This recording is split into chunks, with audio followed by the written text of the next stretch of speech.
Azizlar, ukajonlarim, mana shu bolaning shogirdlari. Buni aytganini qilinglar, qilganini qilmanglar. Ha, nega? Aytganini qilinglar.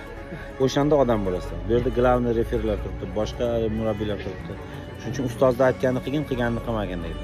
Xudo xolasa duodamiz, olimpiadalarda sizlarni kutamiz. Mehnat, mehnat, yana mehnat. Chalg'isanglar, bo'qam bo'lmaysizlar. Mehnat qilinglar. Bitirishlar bu.